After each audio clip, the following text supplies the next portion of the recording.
Olá, eu sou Bruno Navarro. E eu sou a Fernanda Mendes. Nós somos pesquisadores de botânica e é claro que a gente adora falar sobre plantas. Esses seres fascinantes têm uma importância imensa para a nossa sobrevivência e bem-estar. Aqui a gente te conta um pouco sobre os papéis que as plantas têm nesse mundão. Neste episódio, vamos mergulhar nos bastidores da publicação científica, discutindo os principais desafios e estratégias para garantir que sua pesquisa seja publicada com sucesso.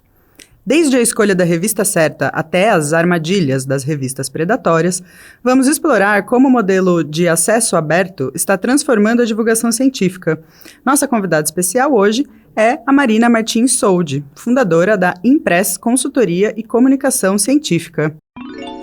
Obrigada, Marina, por ter aceitado o nosso convite para vir bater esse papo aqui com a gente hoje. Valeu, Mar. A gente é íntimo, eu chamo de Mar. Eu que agradeço, gente. Para mim é um prazer aqui estar no meio de colegas tão queridos e numa iniciativa que eu considero muito bacana de trazer, né, alguns temas importantes da nossa área e mais pertinho para quem está dentro da botânica. A gente sempre começa de uma forma assim meio padrão, com todo mundo, pedindo para a pessoa se apresentar um pouco mais, falar um pouco mais da trajetória dela. No seu caso, como a gente já te conhece, acho que tem um recorte muito bacana que acho que seria legal você falar, que é um pouco mais sobre a sua transição de carreira, da coisa da acadêmica para uma empreendedora. Então, se você puder fazer esse link, a gente super te agradece. Eu passei praticamente quase 20 anos dentro da área acadêmica, né?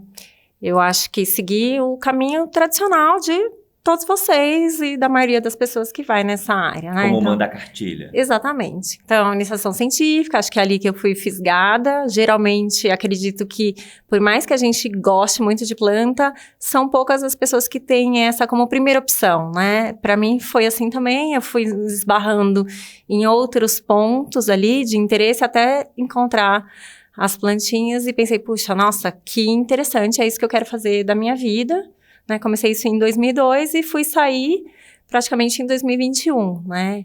Então, é um pouquinho tempo de estrada. E acho que dentro desse caminho acadêmico, a gente se foca bastante em adquirir uma série de competências que a gente julga muito importante. Então, você quer masterizar técnicas, para dominar técnicas ali no laboratório, no seu dia a dia, né? Tô falando de mim que majoritariamente estava dentro de um laboratório, mas pode ser alguma coisa no campo e tudo mais. Você quer aprender a lidar com isso, né? Tem uma bagagem de conteúdo ali, dos temas de trabalho, você quer poder conversar com pessoas, discutir as ideias, né? Propor novos projetos. Mas dentro desse cenário todo, acho que a gente deixa meio para segundo plano um ponto que é um fator bem limitante, porque ele restringe ali a nossa ponte com a audiência, que é a comunicação, né? E como que a gente faz isso? Tanto por meio de palestra ali, quando você tem qualificação, defesa, participação em congresso, mas a escrita, né? Então, acho que assim, durante a minha parte mais de formação mesmo, eu tive poucas experiências de conseguir escrever e o meu tempo de trabalho mais em cima disso, que eu acho que quando eu comecei mesmo a me desenvolver e dar atenção para isso, né, eu já era doutora e estava trabalhando ali, tinha um emprego com carteira assinada dentro de um laboratório de pesquisa, né, do governo. Então, mas foi ali que eu tive a chance de pensar em mais projetos, então conceitualizar e conseguir vender a história de projetos, de participar de escrita de artigos e de ver que eu podia ajudar muito as pessoas nisso, né? Então, às vezes começa, você me ajuda aqui, tô empacada nisso, né? Gente que era de outra área, meu inglês não é muito bom, será que você pode dar uma olhadinha? Então, assim, meio indiretamente, né, eu tive a chance, tipo, de aprimorar minha habilidade nisso por alguns anos, né? Não muitos, mas, sei lá, de 2012 a 2020 eu fiz muito isso, né? E eu percebia que era um ponto que era uma necessidade da academia, que as pessoas, né? Tinham uma certa dificuldade. E eu mesma nunca tive uma aula em nenhum curso de pós-graduação, ou mesmo em qualquer instituição que eu tivesse, sobre isso, sobre comunicação, sobre escritas, como apresentar seus resultados. O que a gente faz? A gente vê as pessoas mais experientes e você se espelha naquilo que você está vendo, né? Mas quem disse que aquilo é o certo? Ou existe certo, né? O que é esperado de cada um. Então, eu acho que, pelo menos, né, para pessoas da minha geração, né? Então, defendi meu doutorado em 2011. Eu acho que tem uma lacuna muito grande nesse tipo de comunicação. Vejo que de lá para cá tanta coisa mudou, né? Principalmente com pandemia, com redes sociais, a gente tem muito mais hoje, se debate mais. Eu acho que a maioria dos projetos você pensa em como ter uma divulgação científica sobre isso. Então, sobre diferentes vertentes ali dessa comunicação. Mas, assim, o que me deixa bem, como é que fala? Pensativa é isso. Se escrever é tão essencial, por que que a gente não leva isso mais a sério, não dá mais oportunidade, não conversa, não discute, não treina melhor os nossos futuros cientistas nessa habilidade, né? E pensando nisso, acabei dando uma volta meio grande para explicar a minha transição de carreira, mas no meio da pandemia, eu estava grávida do meu segundo filho, que nasceu exatamente, né, no último mês de vigência da minha bolsa de pós-doutorado. E apesar de eu ter uma vontade muito grande de voltar para o cenário que eu conhecia até aquele momento, da pesquisa dentro de um laboratório, dentro de um grupo, eu me vi sem saída. Como que eu vou deixar um bebezinho de 4 meses em que escola? Que escola que estava aberta? Tá, no meio de uma pandemia. Quem que vai cuidar dele? E que eu vou trazer dessa escola para minha casa, para dentro da minha casa? Então, assim, foi, acho que é um momento de loucura na vida de todo mundo, de quem tem criança pequena. Vai entender. Né? Acho que uma versão um pouco mais intensificada, digamos assim, da loucura. E eu pensei muito, o que eu sei fazer? O que eu sou boa? Né? Porque eu acho que dentro da academia, às vezes a gente sempre tem a impressão, eu não sou tão boa nisso. Sempre tem alguém melhor. Vai ter alguém que sabe mais de uma técnica que você, tem alguém que se vende mais e que consegue os projetos, tem alguém que é mais convidado para dar palestra, tem sempre alguém melhor que você, né? Então, eu fiz esse mergulho, tipo, no que eu sou boa? O que eu gosto de fazer e o que eu posso ajudar os outros? E conversando com uma grande amiga e parceira de trabalho, ela falou para mim, poxa, Marina, mas você escreve tão bem, né? Você já me ajudou outras pessoas, por que você não foca mais nessa parte? E aquilo parece, né? Quem é das anos 80 vai entender, que caiu a ficha, né? E falou, puta, é mesmo. Por que eu não faço isso? Né? E aí eu falei, tá, vou fundar uma empresa com isso, vou trabalhar, né, nessa temática de fazer tradução, revisão de inglês, né? Depois vieram os treinamentos, cursos, mentoria de escrita. E, assim, falando assim, parece muito natural, mas eu acho que é um processo bem... que muda muito a sua visão, porque você sai de um posto que você conhece bastante a dinâmica que você está trabalhando há 20 anos e você vai para uma posição que você não conhece nada. E dá medo, né? Então eu brinco, eu falo, eu virei C de novo, porque você tem que aprender tudo. Como que é oferecer um serviço? Gente, como abrir que uma você... empresa, eu não faço ideia de como é que abre uma empresa. Não, como você emite complexo, uma nota né? fiscal, nem eu, um CNPJ, entendeu? Vamos fazer um contador, que tipo de empresa vai ser? Então, é um mundo, eu não tenho experiência nenhuma nisso, nunca fui. Tem gente, né, que tem um dom ali dos números, das finanças, que o pai tem uma empresa que participa disso, tem alguma coisa nesse sentido, não era o meu caso. Então, eu fui realmente total do zero. Eu falo, meu primeiro ano tinha o bebê ainda, bem pequeno, muito...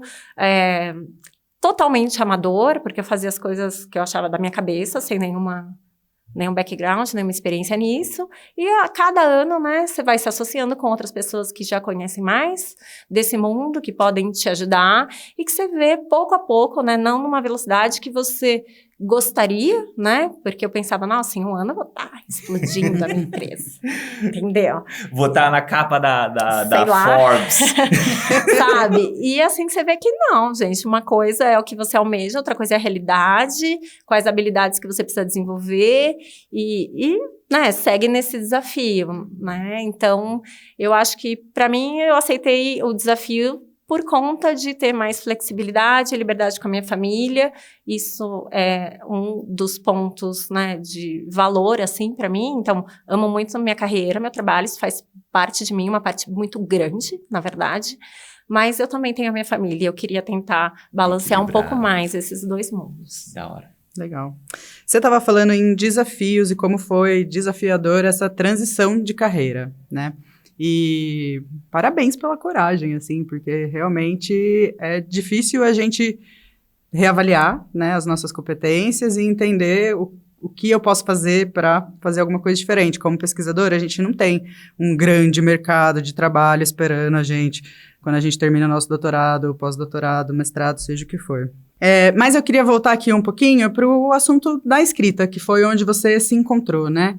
E aí me fale desses outros desafios, né? Quais são os principais desafios que você percebe na escrita, especialmente no campo da botânica, que acredito que é onde você atua mais, né? Sim, Fê, eu trabalho com qualquer trabalho científico na área de plantas. Isso engloba desde botânica clássica até uma botânica aplicada, agronomia, né? Já aparece algumas coisas mais ligadas ali com sensoriamento remoto, já me apareceu muitos temas distintos, né? E eu acho que o bacana de ter feito essa transição é que você percebe que você pode contribuir para um leque muito maior do que você contribuía antes, né? Eu trabalhava na área de sinalização de açúcar, que é extremamente específica aqui dentro do Brasil. Então, você tem núcleos pequenos que interagem bastante, mas é aquilo ali, aquela rodinha bem pequena, né? Então, conseguir expandir a sua visão de mundo para outros trabalhos, o que é feito a nível Brasil, né? Outros grupos que você nem sabia que existia, que fazem umas coisas tão interessantes e que você fala, nossa, que legal isso! Né? Então, isso tem sido muito motivador e para mim é um grande desafio também lidar com essas diferentes áreas, mas é muito bacana porque no final o que você faz é tentar ajustar a mensagem que você quer passar. Eu acho que as pessoas têm muito claro, elas planejam os experimentos, elas conduzem, elas estão em cima daqueles dados há bastante tempo, mas eu tenho certeza que se eu pegar o mesmo conjunto de dados, nós estamos aqui em 4 pessoas nessa sala, e dar para nós 4, só as figuras, que cada um vai montar uma história diferente. Então, eu acho que assim, o primeiro desafio é descobrir qual ângulo que você quer contar essa história. Porque você pode contar por diferentes ângulos, né? Qual ângulo é mais atrativo, tem aquele caráter de mais novidade, né? Então, às vezes eu vejo muito isso, que as pessoas têm uma história muito boa, mas que elas não conseguem colocar numa maneira que transpasse que essa história é boa, né? Porque às vezes na sua cabeça tá tudo muito claro, mas para quem lê ali não consegue captar isso. Parece, nossa, me soa mais do mesmo, talvez. E isso é problemático porque a gente fala na publicação do caráter novidade, né? Então, que é uma novidade? É fazer uma coisa que já foi descoberta numa planta, numa espécie X para uma espécie Y. Claro, isso é uma novidade para a espécie Y, mas tem um caráter de menos novidade porque já foi descrito previamente. Ah, mas isso não significa que essa pesquisa não tem que ser publicada? Claro que deve ser publicada. Você tem outros resultados, outras coisas importantes que devem agregar. Então, eu acho assim, primeiro, perceber qual que é a sua história, onde ela se encaixa nesse cenário geral da sua grande área e achar ali o tom, a narrativa para conseguir vender isso como importante e relevante. Porque, no fundo, a gente quer que os editores e os revisores percebam isso. Se a gente não consegue passar nesse tom de novidade, de importância, a gente perde ali, já vai ser desk rejected, né? No primeiro ponto. Então, a gente tem muito mais...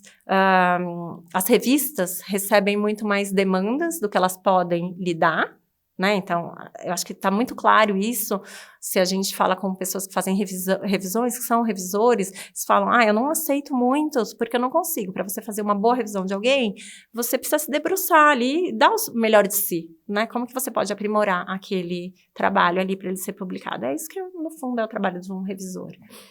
Mas essas revistas, elas não conseguem, né, atender todo mundo. Então, cada vez mais, eu acho que a gente tem que se preocupar na forma como a gente se comunica, né? E passar essa mensagem da maneira mais clara possível. Então, esse primeiro ponto seria nesse grande tema. O segundo ponto é o caso do inglês.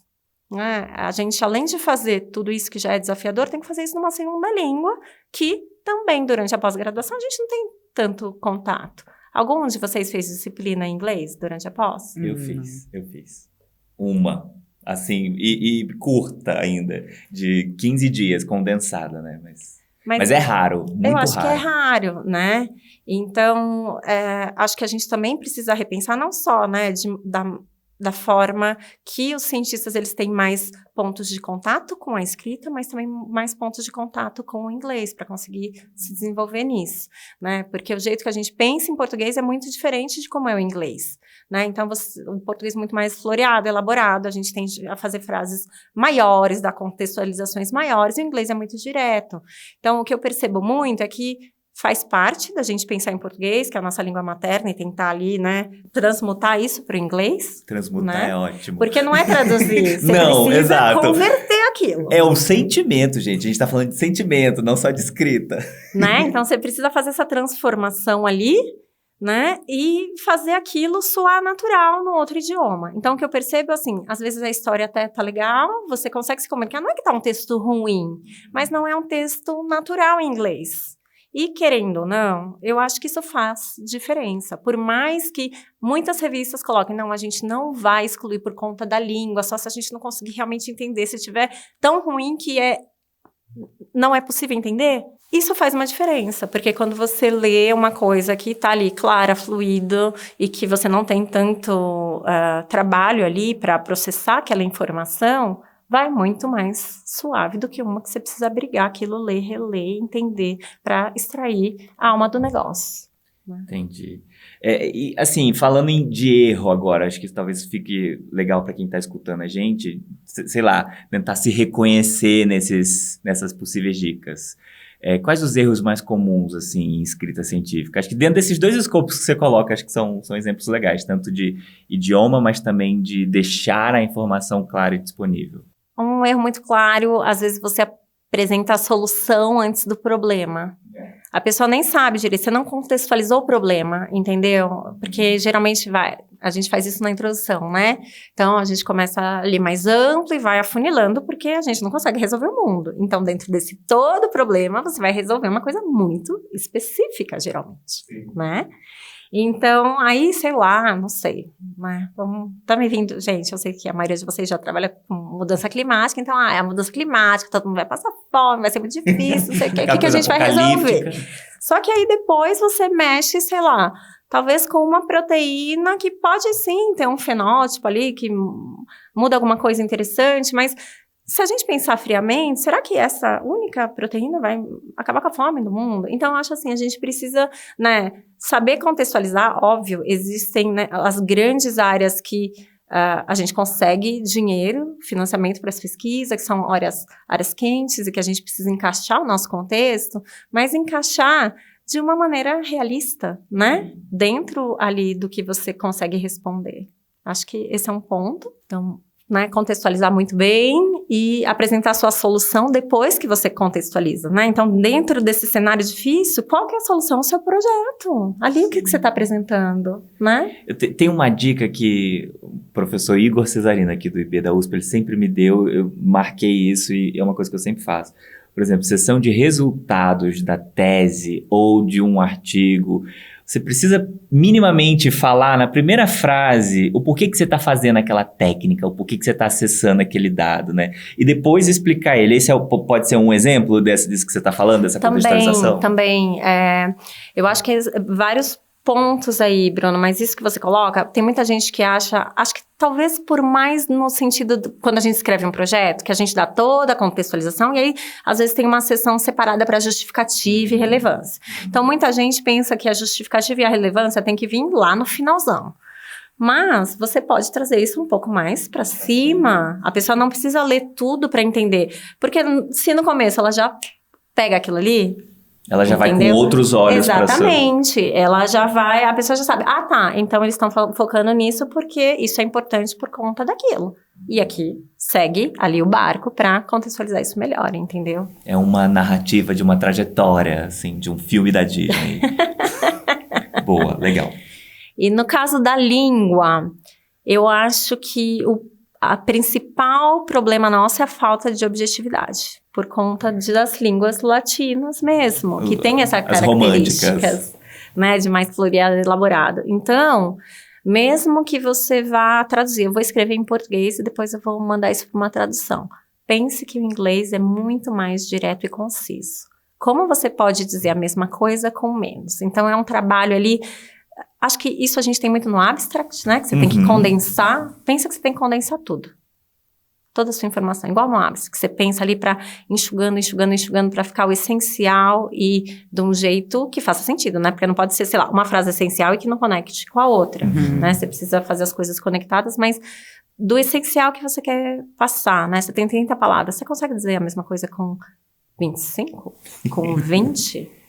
Pensa, né? Sempre em cortando ali, né? Eu falo que a gente está numa época aí de estiagem, economizar água, toda gota conta. No artigo é toda palavra conta. Boa. O ruim é que às vezes você fica lá o dia inteiro e aí você escreve um parágrafo. Aí depois você fica com dó de cortar, você fica apegado com aquilo, né? Então é um exercício muito bom pra gente fazer, ficar cortando as palavrinhas. Você não precisa mesmo cortar na hora, Fê, assim, você pode guardar isso por mais tempo com você, pra você não ter essa sensação ruim, tipo, ai, tô jogando fora tudo que eu demorei essa tarde. Guarda pra você, e não quando você for construindo mais esse texto, que ele for ganhando mais corpo, você pode voltar pra esse olhar da objetividade. Boa. Você comentou na sua última resposta sobre mandar para tradução. E aí, hoje a gente tem muitas ferramentas tecnológicas onde a gente consegue traduzir o nosso texto, né? Cada vez mais, agora com essas novas inteligências artificiais que estão bombando por aí. Conta um pouco pra gente como que a escrita científica evoluiu ao longo dos últimos anos, especialmente fazendo alguma correlação com essas novas tecnologias. Um primeiro ponto, eu acho que a escrita era muito mais solitária. Antes você tinha papers com um autor, né, que passava até... Estava escrito ali, né, se a gente pegar papers antigos, I decided, blá, blá, blá. Né? Então, apesar da gente ter essa impessoalidade da escrita muito presente hoje, tem que ser impessoal, no inglês isso é um pouco diferente, e a escrita científica veio com essa, eu fiz o experimento, então eu acredito, essa é a minha visão. No fundo, é isso que a gente faz até hoje.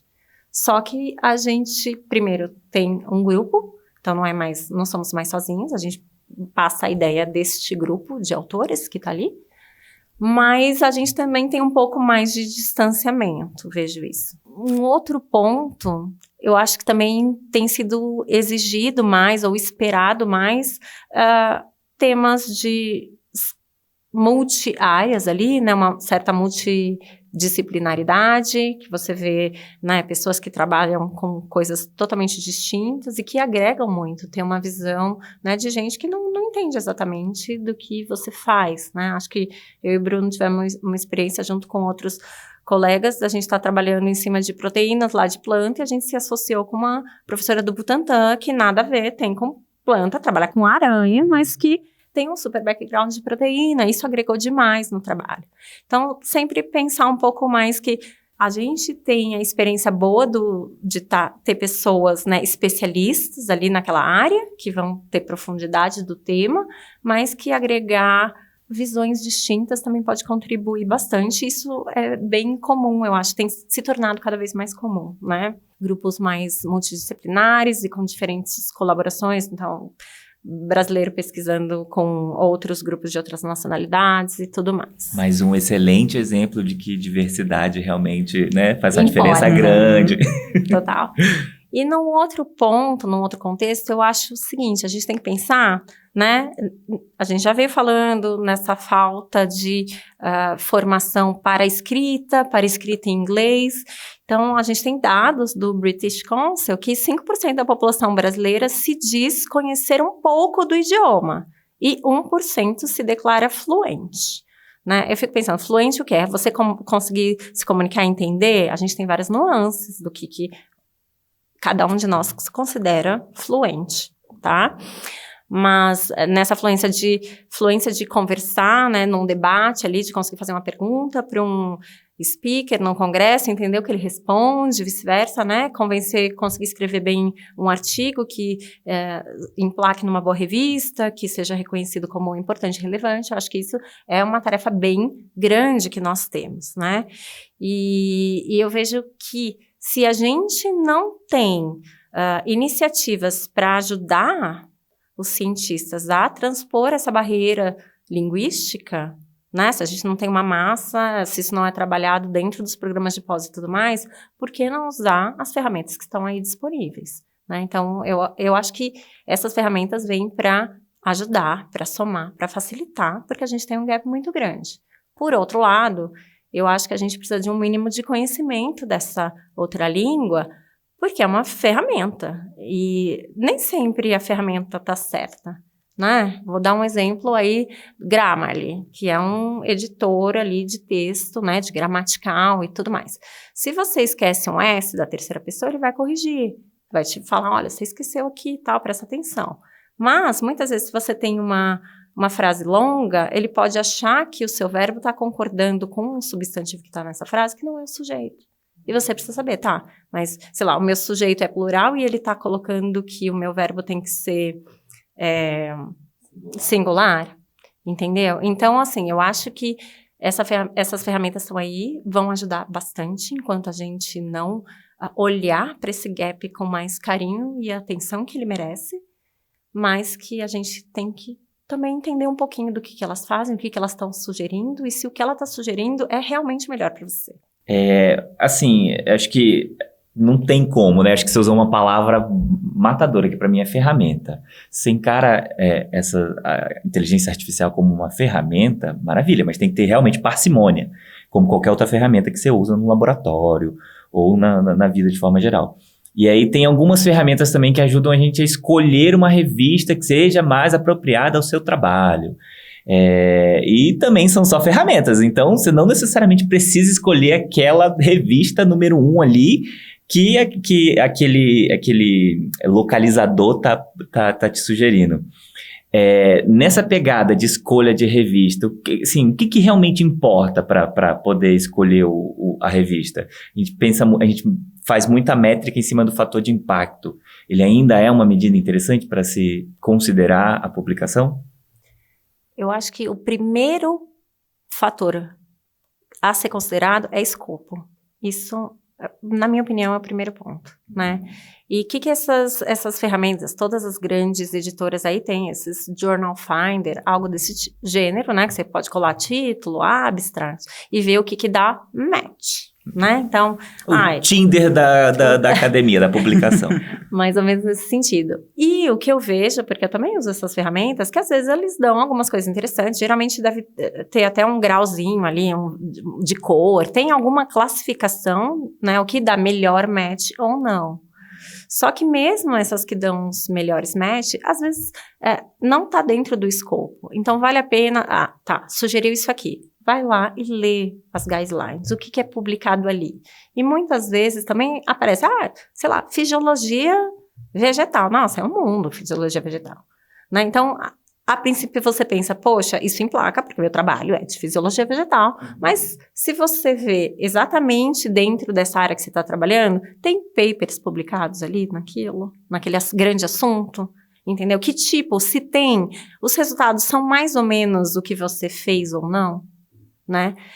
Com esses resultados, o que é esperado ali de você? É esperado que você chegue num mecanismo? Essa revista aceita trabalhos mais descritivos, que são mais exploratórios num primeiro momento? Então, isso eu acho que é um dos maiores fatores de rejeição, né? Que o pessoal fala mesmo, não, tá fora do escopo. Mesmo às vezes quando está no escopo, mas eu acho que é uma maneira, tipo, de justificar a rejeição, entendeu? Tipo, não tá tão novidade quanto a gente acha, não tá cabendo aqui, tá fora do escopo. Né? Essa é uma decisão do editor da revista, né? Geralmente, sim, né? Entra dentro da subjetividade do editor considerar ou não aquela publicação. Na verdade, dependendo da revista, tem muito específico. Eu sei que a Plant Physiology tem, por exemplo. Se é coisa descritiva, eles não aceitam, tá? Tem que ter dados mais substanciais ali para você estar fazendo uma determinada afirmação, mesmo que seja uma sugestão, né? Então, seria importante saber ali se essa revista tem um guideline muito claro e específico ou não, se ela é mais aberta. E dentro das revistas mais abertas, dá uma olhadinha se o que tem dentro dessa revista é parecido com o que você faz, né? Aí, imagina que você acha 2 revistas muito legais que publiquem coisas que você faz. E uma tem impacto maior do que a outra. Em qual que você vai publicar? Para mim é muito óbvio, na que tem maior impacto, você vai fazer o seu primeiro chute, né? Então, a gente tem que pensar que o fator de impacto é uma das métricas, mas não garante que seu artigo vai ser citado. A gente tem artigos altamente citados em revistas de menor impacto e artigos pouquíssimo citados em revistas de grande impacto. Então, não é necessariamente uma garantia, né, que, publiquei nessa revista de alto fator de impacto, que o seu artigo vai ser muito citado e vai fazer ali um reboliço dentro da sua comunidade científica. Mas eu acho que se você tem 2 revistas que são muito parecidas e que, em teoria, o seu artigo caberia nessas 2, eu escolheria uma revista que tenha maior fator de impacto nesse caso. Fazendo um adendo aqui muito rápido, tem um movimento agora daquela DORA, né, DORA, sobre mudar essas métricas, porque o fator de impacto, na verdade, é uma medida assim, que não tem muito a ver com qualidade de publicação, né, assim, sobre o quanto de impacto realmente aquele trabalho tem. Você acha que isso vai demorar ainda a mudar, ou você acha que é um movimento bacana, ou não? Eu acho que assim, a gente precisa estar sempre pensando quais são as melhores maneiras de quantificar, de categorizar e de analisando, né, a realidade que a gente se encontra, né? Então, o fator de impacto não é o melhor parâmetro? Não. Existe melhor? Sim ou não? Como que a gente pode fazer isso com que não seja simplesmente o único ponto que as pessoas tomem decisão? Então, a meu ver, é óbvio que a gente tem que se questionar constantemente que métrica que a gente está usando para avaliar as coisas, a qualidade de uma pesquisa, né? E como tornar essa métrica sempre melhor. Tipo, como que a gente avalia a pesquisa? Esse é um jeito certo ou errado? Eu estou, por essa medida, eu estou cortando coisas que eu não estou vendo e que são importantes? Isso é uma cadeia, né? Porque, tipo, você publica em revistas de fator de impacto alto, aí você ganha bolsa de produtividade, você tem mais verba. Então, tem impacto numa escala, assim, de cadeia gigantesca, né? Então, realmente vale muito a pena repensar sobre o que e como medir qualidade em ciência. Acho importante. Não dá para a gente ignorar o fato de que as publicações, elas afetam a nossa carreira em diferentes magnitudes, né? Isso que você comentou. Para projeto, para bonificações, para convites de eventos, para visibilidade, né, do que você faz. Eu acho que todos os pesquisadores que eu conheço são extremamente apaixonados pelo que fazem e têm um envolvimento com aquele trabalho que transpassa muitas vezes que gente de fora não entende. Sim. Sei lá, você tá ali no final de semana lendo um paper. Nossa, mas essa leitura me relaxa. Deve existir pessoas que são assim, que tipo, tá tão legal, tá tão interessante, que é como se eu estivesse lendo um romance ali. Entendeu? Então, são pessoas muito fascinadas pelo que fazem. E como que a gente mostra que ser tão fascinado é importante, que isso tem uma aplicação e que isso é valioso, né, nas diferentes áreas da ciência. Boa, legal. Uma coisa que tem influenciado muito o fator de impacto das revistas nos últimos anos foi essa crescente de revistas de acesso aberto, né? Então, a partir do momento que você tem o acesso aberto, seu artigo vai ser visto por mais pessoas e, teoricamente, ele tem mais chance de ser mais citado e ter um fator de impacto maior. A gente viu, né, esse aumento dessas revistas. Ainda existem as revistas que você manda e que elas são uma revista por assinatura, então que não vão ser liberadas ali para todo mundo. Dentro das universidades, a gente tem esse acesso, e isso é muito importante, né? Para a universidade, o acesso é aberto, mas, no geral, não é um acesso aberto.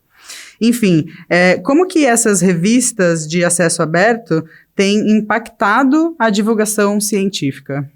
Ótima pergunta. Isso também foi um tema que a gente discutiu recente no fórum, né, dentro do Congresso ali, Brasileiro de Fisiologia Vegetal. E eu acho que a gente tem 2 pontos aqui. Primeiro, é que tipo de revista que a gente publica nossos artigos. Essa revista, ela tem uma visibilidade mais global ou não? Pensando no nosso cenário brasileiro, a gente tem muitas revistas, né? Principalmente ali de acesso aberto dentro da Cielo, da plataforma ali, que justamente tem esse objetivo de tornar a ciência mais democrática e aberta. Então, todos os periódicos dentro da Cielo são open access. Mas, se a gente olha, pelo menos dentro da área da botânica, esses periódicos, eles têm baixo fator de impacto e baixo reconhecimento global. Então, dá para ver que é uma coisa muito mais regional. Então, você tem um acesso aberto, mas regional. As pessoas de fora não conhecem. Então, eu imagino que a gente tem 2 vertentes aí. E esse é um bom caso para a gente, né, pôr em pauta. Então, mesmo o acesso aberto, nesse caso, pode não garantir uma ampla visibilidade.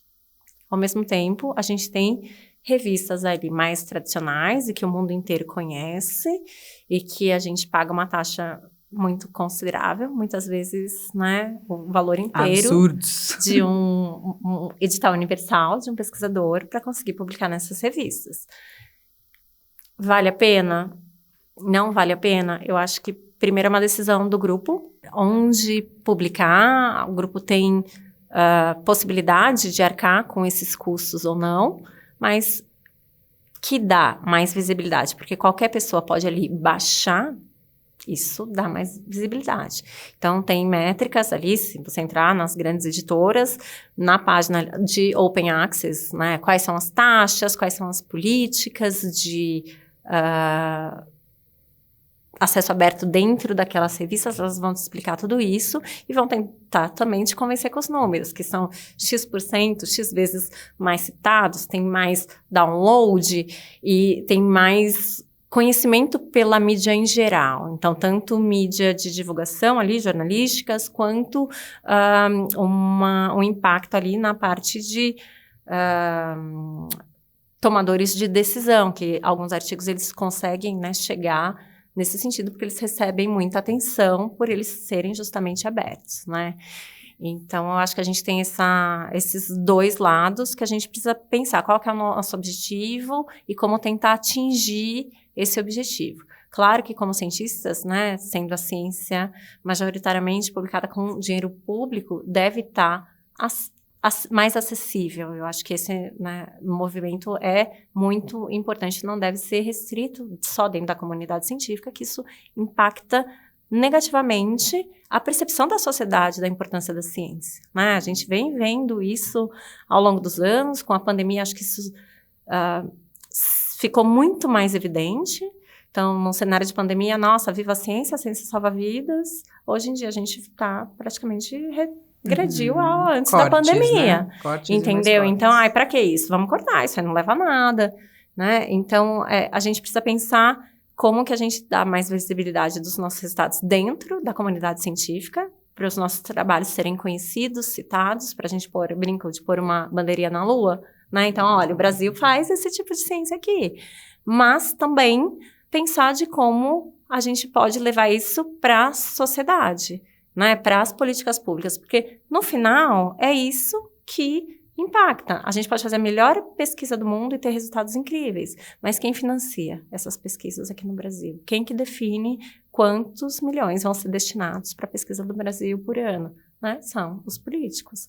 Então, acho que a gente precisa ter, em vários aspectos, esse nível de preocupação com a comunicação dos nossos resultados. O Open Access vem nesse sentido, mas também tem um outro impacto para países, né, que, como o Brasil, não são elegíveis para descontos, para isenções de taxas, e que a gente fica muito limitado, né? Então, já existe essa tendência, né, global de as nações que têm ciência mais tradicionalmente, né, ali Europa, Estados Unidos, países ali do norte, né, já são mais conhecidas e têm os trabalhos mais citados, e países do sul, que né, Global South, aí que encontramos, o Brasil se encontra ali, são os países, né, emergentes, tem ciência de qualidade, mas que são menos citadas, né?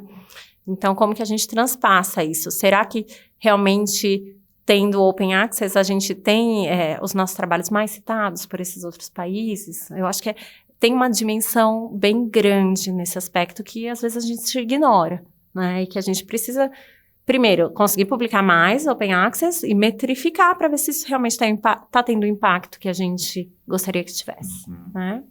Pegar o gancho aí de você falando sobre polarização geopolítica do mundo, que acreditem ou não quem está ouvindo a gente na academia também sofre com isso. Acho que toda ação é uma ação política. Então, não quer dizer, como a Marina muito bem falou, que só existe ciência de qualidade na Europa ou nos Estados Unidos. O resto do país, do mundo também faz ciência de qualidade, mas o acesso, né, para essas pessoas divulgarem essa ciência, em alguns momentos é bem restrito. Na sua palestra você usou um termo que eu achei incrível, que era colonização científica.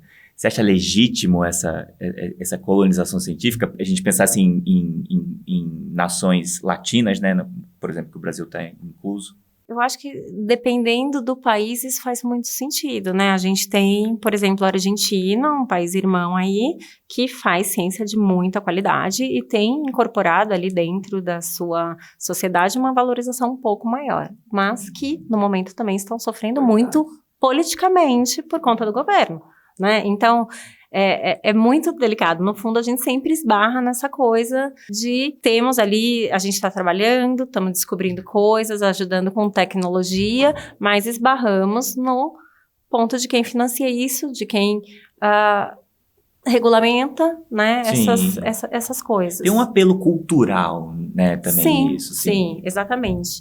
Então, eu acho que culturalmente, aqui no Brasil, a gente não é uma sociedade pautada em ciência, né? Eu acho que a gente tem muito a trabalhar com isso, tanto nos níveis escolares, ali, né, primeira educação de base, para tentar fazer as pessoas pensarem mais com esse olhar científico, né? Analisar hipóteses, o que está acontecendo, se é verdade ou não, conseguir mais pensamento crítico. Uhum. Mas eu acho que em alguns países a gente teve fundação de universidade, de institutos de pesquisa muito mais cedo que no Brasil. No Brasil é uma coisa bem, bem recente, né? Eu brinco que minha avó, que vai completar 100 anos no mês que vem, ela tem quase a mesma idade das primeiras universidades do Brasil, né? Então, é uma coisa bem recente.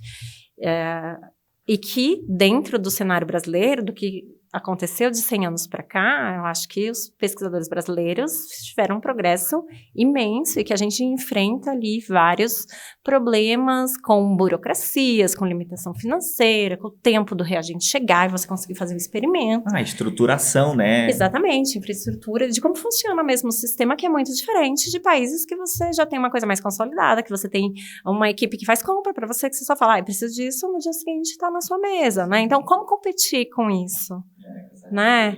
Então, eu acho que são vários pontos que deixam a nossa pesquisa, talvez, que impactam certamente dentro da nossa pesquisa, na velocidade de trazer a informação, de conseguir colocar essa informação disponível num artigo, porque também, muitas vezes, a gente fica lutando ali para emplacar, esse artigo é negado algumas vezes, isso acho também precisa ser naturalizado, né? É regra e não exceção, que a maioria dos artigos sejam primeiro negados e passem por alguma transformação até serem aceitos numa revista, mas eu acho que existe sim não é nem eu acho que é provado, se você pega os artigos que a gente está começando a ter artigos mais citados também muito recentemente, porque antes, né, o Norte sabe tudo, o Sul não sabe nada. Eu conheço casos de colegas que não mudaram, mas optaram por usar o sobrenome do meio, porque não é um Silva, ou Santos, ou Souza, que são sobrenomes tipicamente latinos, né? Então, tem essa máscara também, porque Silva é tchau. Aí chega numa revista da gringa, o pessoal fala assim, Brasil, já vou negar direto. Não, eu acho assim muito, não sei, ambíguo também, porque a maioria dos pesquisadores do mundo não tem inglês como língua Exato. materna.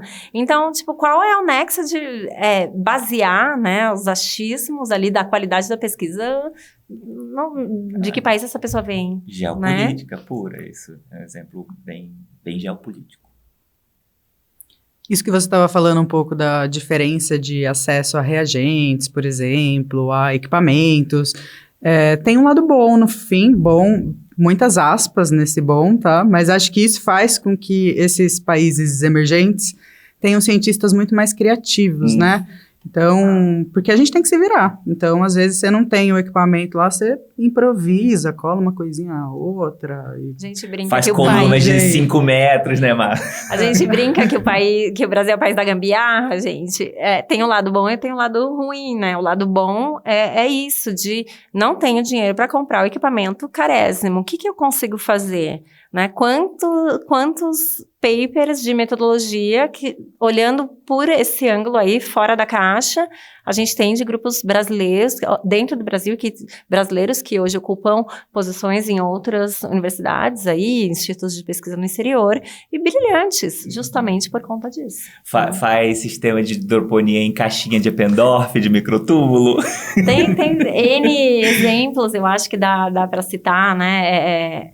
Eu brinco que o pesquisador brasileiro, ele tira leite de pedra, faz ali, né, o milkshake, tudo junto, entendeu? Porque não é só tirar o leite de pedra, é conseguir transformar isso para uma coisa que funciona dentro da nossa realidade. E a gente vê, né, dentro do próprio país, se a gente considera, né, as agências ali estaduais, né, as FAPs, a gente tem muita divergência de estado para estado, de quanto cada pesquisador recebe, tem acesso. Então, a gente não precisa ir tão longe. A gente vê muita discrepância no próprio meio científico, né, dos pesquisadores terem infraestrutura e disponibilidade de maquinário, de reagentes, de dinheiro para conduzir suas pesquisas.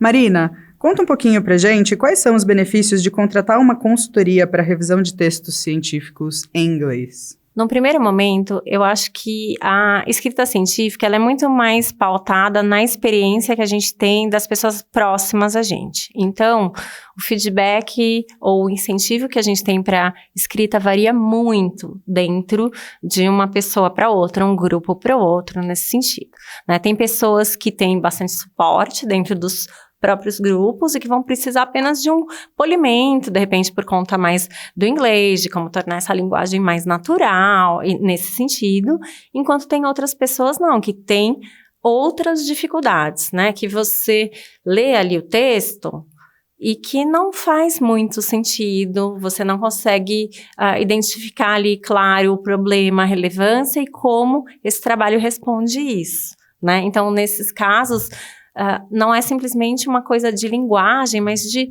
reestruturação e reorganização desse texto, né? Eu acho que existem diversas empresas que fazem esse tipo de serviço no mercado, não conheço o trabalho delas, porque não trabalho com elas, posso falar um pouquinho sobre o meu modo de trabalhar. Para mim, eu vejo esse trabalho como uma coisa colaborativa, é uma colaboração. Então, eu ajudo os meus colegas a conseguirem transmitir a mensagem da melhor maneira possível. E isso vai muito além de gramática, pontuação, ortografia. Claro que a gente tem uma visão nisso, mas o ponto principal é a mensagem, né? Então, imagina que você está trabalhando, não sei, vou falar qualquer coisa que está vindo na minha cabeça aqui, mas que você trabalha com uma espécie específica do cerrado, mas você está falando da fome do mundo, assim... tem uma desassociação de onde você quer chegar. Então, como que estrutura melhor essa sua narrativa, né? Então, o trabalho, eu acho, em cima dos textos, ele pode ser bastante diferente. Alguns textos precisam apenas de um polimento, enquanto outros de alterações mais substanciais para deixar essa história na melhor forma, mais convincente, mais persuasiva. Porque, no fundo, a gente não está ali vendendo... sei lá, só os seus resultados. Você vende a sua visão daqueles resultados, né? Senão a gente só publicaria materiais, métodos e resultados, cada um interpreta como quer. A gente quer vender a nossa visão de mundo e como que o nosso trabalho contribui para esse panorama geral. Eu já tive o prazer de escrever alguns artigos com a Marina, e realmente, gente, quem tá ouvindo a gente aqui, você manda um texto pra Marina, assim, o negócio volta, que parece assim, um texto shakespeariano, maravilhoso, claro, divônico. Então, assim, aprendi muito, tanto eu quanto a Fê, a gente já fez cursos com a Marina também. O curso é ótimo, porque aí você aprende várias ferramentas para deixar o seu texto melhor, né? Com então, certeza. sim, vale super a pena. Estamos aqui fazendo uma propaganda. Chabazão, hein? É a Inscrevam-se. experiência de quem fez, tá? Exato, exatamente. E assim, pra gente finalizar, o que você acha o que você falaria pra Marina do começo da iniciação científica, assim, num ponto de vista filosófico, uma mensagem para jovens cientistas? A minha mensagem seria para vocês explorarem o universo que está ali na frente, né? Às vezes a gente pensa, não sei se eu vou fazer isso. Começo num laboratório ali a primeira semana, não gostei, então vou embora disso aqui. Eu acho que a gente precisa se dar um tempo de experiência, de testar e de ter a certeza que não é isso que eu quero, né? Porque muitas vezes, primeiro, tá? Voltando um pouquinho, ter a certeza do não é extremamente importante. Isso não é para mim, né? Eu não acho, por exemplo, que a área científica é para todo mundo. Não, tem um perfil muito específico e dentro desse perfil, ao longo do tempo, a gente vai vendo. Primeiro, não tem tantas oportunidades assim para todo mundo ser acadêmico, né? Esses acadêmicos, eles vão ter que se reinventar e ocupar outras posições, levando a sua visão científica. Eu brinco que um cientista não é só quem está ali na bancada fazendo ciência, que a gente leva essa visão para a vida, né? Que tudo você analisa, você se questiona, você formula suas hipóteses, você vai respondendo isso no trabalho que você está executando. Então, nesse sentido de explorar, de testar, e eu acho que a gente leva muito a ferro e fogo as nossas escolhas como se elas fossem permanentes para sempre. Isso não é verdade, não tem nada de verdade, né? Então, hoje eu posso estar fazendo uma coisa, amanhã não significa que eu vou estar nisso, né? Hoje eu tenho a cabeça que, não, eu quero seguir esse caminho da ciência, eu quero ser um professor, uma professora universitária, é isso que é a minha vida. A gente é treinado dentro da academia para isso. Mas, mesmo assim, muitas das funções que os professores executam, a gente não aprende, né?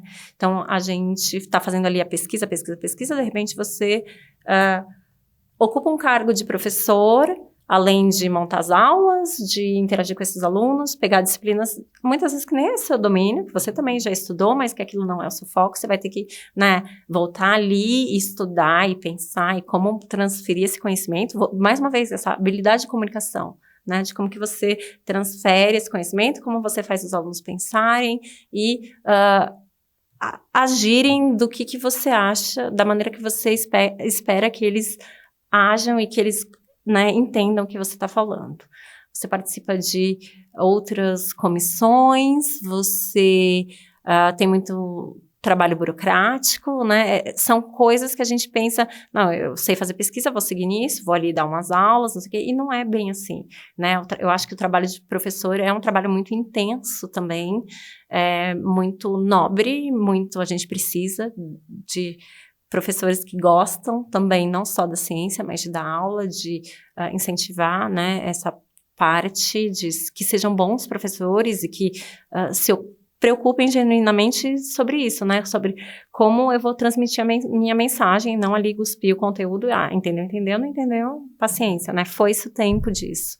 E eu acho que essa carga emocional, burocrática, financeira de ser um professor universitário, fazendo pesquisa, ensinando, fazendo extensão e tantas outras funções, isso não é para todo mundo, né? Eu percebi muito tardiamente, digamos assim, que no fundo eu achava que era isso que eu queria e que não, né? Fazendo ali um concurso, eu falei, o que eu tô fazendo aqui? Entendeu? Tipo, não é pra mim, não é isso que eu quero, na essência, mas a gente é muito condicionado.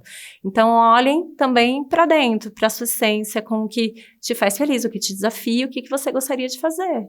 E, né, essa coisa da permanência, Não significa que sair da pesquisa você não possa voltar. Tenho exemplos de colegas que ficaram, sei lá, 10 anos na indústria, que hoje são professores, né, em universidades públicas ali, ou que são professores, mas que querem atuar diferentes, né.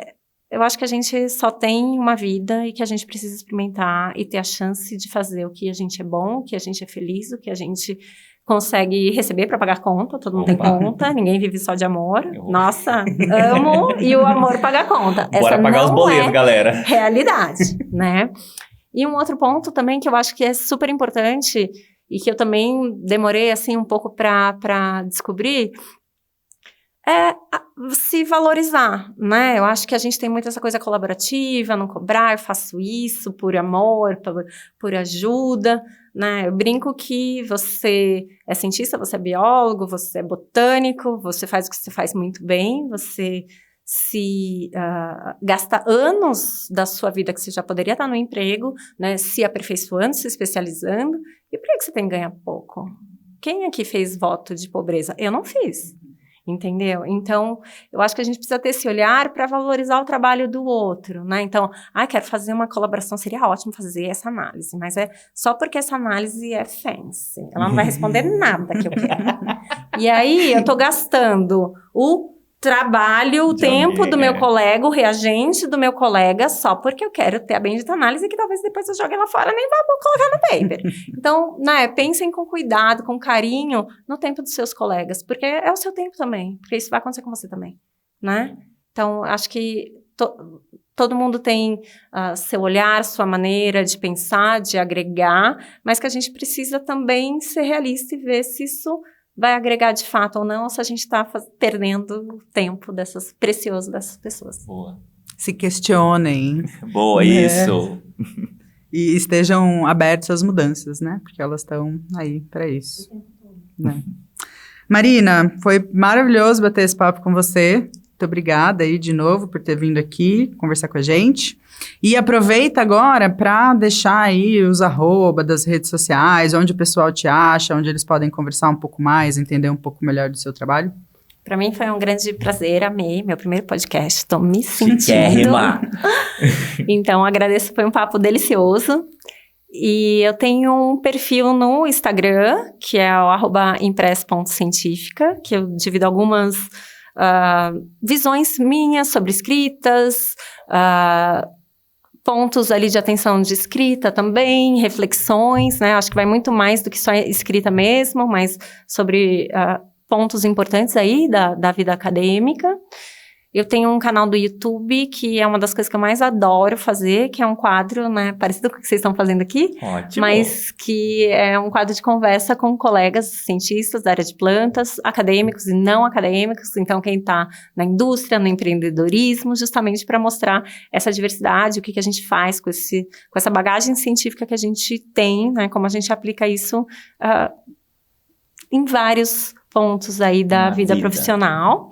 Então, o canal do YouTube é Impress Científica e eu tenho essas lives, geralmente 2 vezes por mês, depende muito, né, de quem que eu consigo contatar, que topa, às vezes a pessoa não tem disponibilidade, fica para depois, às vezes é férias dos meus filhos, eu não tenho como fazer live, então é assim uma coisa maluca, mas é uma das coisas que eu mais gosto de fazer, porque eu acho que no final todos nós temos uma bagagem em comum, que é a pós-graduação ali, graduação, pós-graduação, né, e desafios. A gente passa por muitas coisas semelhantes, mas ao mesmo tempo a gente tem muitas coisas distintas. Então, meu objetivo com esse quadro é mostrar um pouco mais do que os papers, do que as palestras não mostram, né, que a gente vê cientistas que estão ali, né, na crista da onda, mas o quanto que eles já apanharam, né, e que isso dá força, assim, tipo, não sou só eu que me ferro, Humaniza, né, o cientista. Isso mostra que não, tem luz no fim do túnel, né, acho que é bem, bem bacana. Também tem um site, www.impresscientifica.com.br, lá fala muito sobre serviços e vocês podem me contatar, né, também no LinkedIn.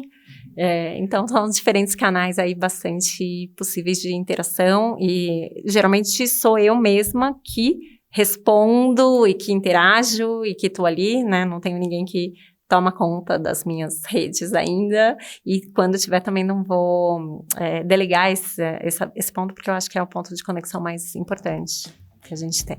Maravilha, foi ótimo, Má. Obrigadão pela conversa. Eu que agradeço, gente. E continuem com essa iniciativa, que eu acho que é o máximo. Então, continuem indo atrás, né, de temas e de pessoas que vocês acham que podem agregar, porque eu acho que isso agrega mesmo, e a oportunidade, né, de escutar outras visões faz a gente pensar e refletir. Excelente. Até o próximo. Tchau! Ficou com alguma dúvida? Tem algum interesse sobre algum tema ligado à botânica? Manda um e-mail pra gente, obotanicast@gmail.com. E não deixa de seguir a gente no Instagram, @obotanicast. Esse projeto é apoiado pela Sociedade Botânica de São Paulo, que também está lá nas redes como @Sociedade Botânica SP. Este episódio conta com a edição de áudio de Fernanda Mendes e Gabriel Quintão.